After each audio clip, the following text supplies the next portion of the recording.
Hey guys, what's up? It's XtremeV1per15 here, and giving a shout out to, once again, Annoying Lugo and Swaz, two of my good friends on Xbox. Shout out to you guys out there. And like I said, if you guys want me to give you a shout out, let me know on the comments below, and I'll do a next video.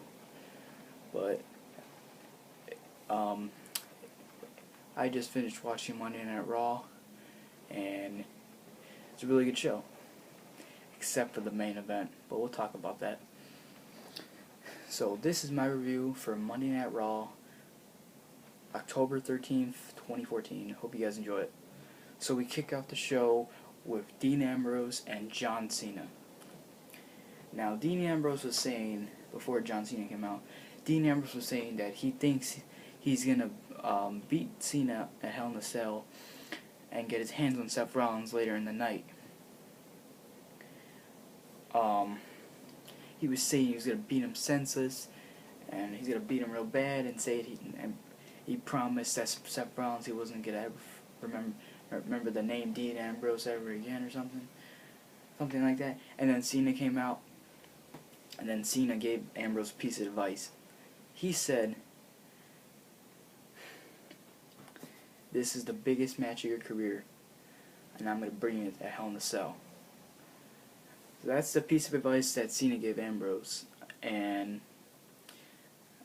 all of a sudden, out came the Authority, and I didn't know what was going on, but they announced that Cena and Ambrose have to find a way to work together as a team once again. But it's not against any members of the Authority. It's against Gold and Stardust, the tag team champions, and the former tag team champions, the Usos, in a triple threat tag team match to kick off Monday Night Raw. It was a good match. It was basically a bet that Triple H and Stephanie McMahon wanted to do. Triple H bet if Cena and Ambrose, Triple H bet that Cena and Ambrose cannot work as a team tonight. And Stephanie said the opposite thing. She thinks that Cena and Ambrose will team up as a team and get the job done. And that's what they did. Stephanie McMahon won the bet against her husband. And after the match, Stephanie earned $1 from her husband. Whatever. She gets $1 for her bet. Whatever. But anyways, the match was entertaining. You know, there's a lot of things that happen, like outside of the ring. You had the Usos flying on by the commentators and stuff, and then Cena came up from the top rope, crossbody on the top rope, and landed on everybody on the outside, Golden Stardust and the Usos. And if you thought Cena did something good, you weren't gonna leave Ambrose behind. Ambrose was the only one in the ring. He got up on the top rope as well. He elbow dropped his own partner, and he took out everybody as well. Those are great spots that happened in that match. And then after that, John Cena, he delivered an AA, I don't know to who. I think it was one of the Usos, and Ambrose and Cena picked up the win. Good for them. Now, that's not all. That's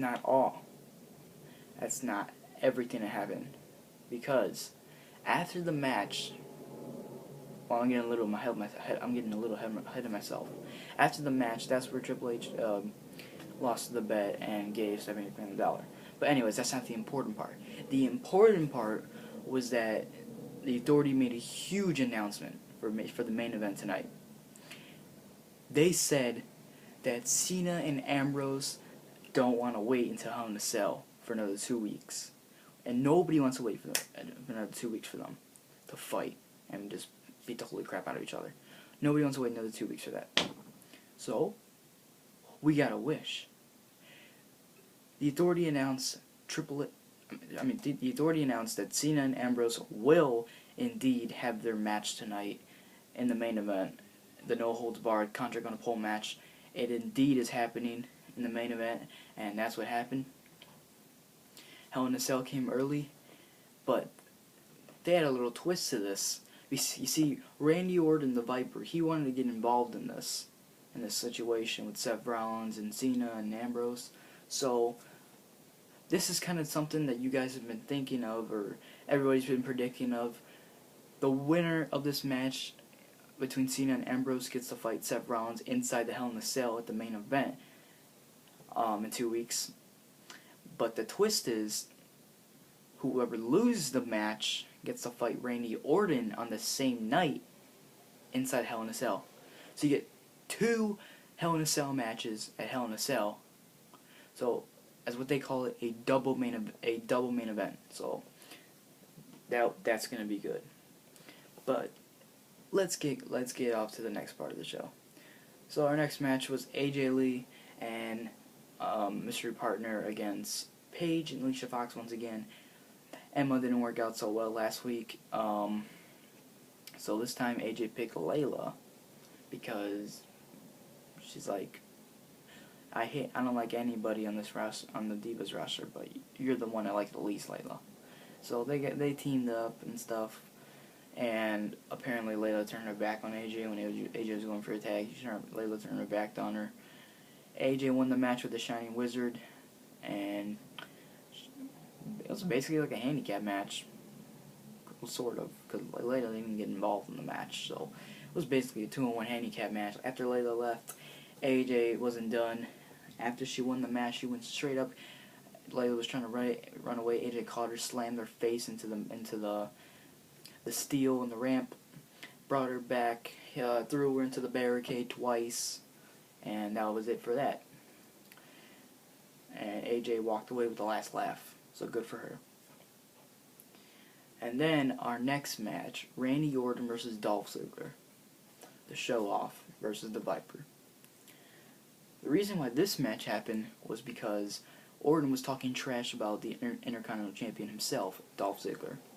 He was saying that if I want to destroy Dolph Ziggler tonight and show people why I'm like people you can't hang with him anymore because I'm gonna steal the show for instead of him. It's kind of the things that Randy said, and it was a really good match, by far match of the night for me. Because these guys just brought everything they could. I was really impressed with Dolph Ziggler. He hit Randy Orton not once, not twice, but 3 times in the face. 2 drop kicks, 1 super kick to Randy's face. Ziggler kept throwing Orton to the barricade over and over and over. Ziggler was just on fire in the beginning of the match, and in the middle of the match as well. But then he screwed up after he got thrown into the turnbuckle, and that's where it messed up. And Ziggler was trying to fight back. He did indeed fight back, but it wasn't enough. Orton delivered the superplex from the top rope, an incredible superplex. Orton just delivers the most insane superplexes because he goes all the way to the top rope. Normally people do it from the second rope. He went all the way to the top rope. That's how he delivers his superplexes. But anyways, Orton delivered a insane RKO. Ziggler, I think he was going to try to pin Orton after, he's going to catch him. But what a freaking RKO this was. Orton looked like he was going to go for a powerbomb on Ziggler. Instead, he threw the man up in the air and just caught him straight down with an RKO.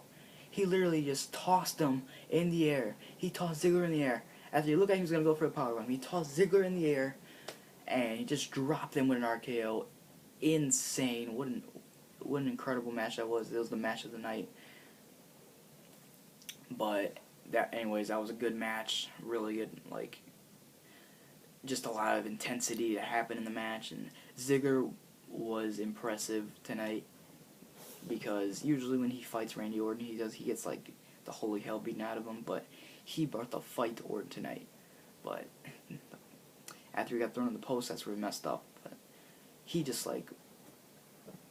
by far went insane throughout the whole match. Just reverse counters after counters with Ziggler. Just incredible. But anyways, after that happened, Seth Rollins came out during the matches while it was going on. And after the match was over, after Orton hit the RKO, after the match was over, Seth Rollins was in the ring, delivered the curb stomp to Dolph Ziggler, that basically sent a message to either Dean Ambrose or John Cena. And then we were wondering, like, Seth Rollins was out, and they announced that Seth Rollins had a match with Jack Swagger right after Orton's match with Ziggler. And then Swagger and Rollins went at it. It was an okay match, you know. Swagger, he got Rollins good and attacked his leg. He didn't get the Patriot lock in, but Rollins was hurt after the match. Rollins did, in fact, win the match with a curb stomp, as you know. Well, I wouldn't say, I don't know, I wouldn't say it was, I don't really think this match ended with a pinfall. I don't remember what happened, but all I know is that after the match, Randy Orton RKO'd Jack Swagger to send a message to Rollins, dude, saying, I can do better than you can, is what the commentator said. But after that, we had, this was going to be called the main event, but it wasn't. USA versus Russia, Big Show versus Rusev. We wanted Big Show to just knock out Rusev like he did on SmackDown 3 weeks ago. And sad to say, it didn't happen. Why? Because Mark Henry got involved. Not good. Big Show was just like, same with Ziggler. Big Show was like Ziggler. He was just going out all on Rusev in the whole match. And then after Big Show got caught or something, after that drop kick from Rusev, I did not know Rusev delivered a drop kick after the beating he took from the Big Show earlier in the match. Yeah, because Big Show was just pounding him with those punches and those frying pan chops and stuff. But Rusev caught him with a drop kick, and that's where Rusev took control of the match and delivered that super kick that he does, and he put Big Show in the accolade. And then that's where Mark Henry came out to cheer on the Big Show. But then Rusev took out Mark Henry, also how Henry was on the apron. He took out Henry, and then Henry didn't had enough of it, and he just got involved into the match. Rusev won by disqualification, but if you thought that was all, that was not all. Rusev was celebrating by the commentators with the Russian flag, and as soon as Big Show and Mark Henry saw that Russian flag come down in the middle of the ring, they were just not happy at all.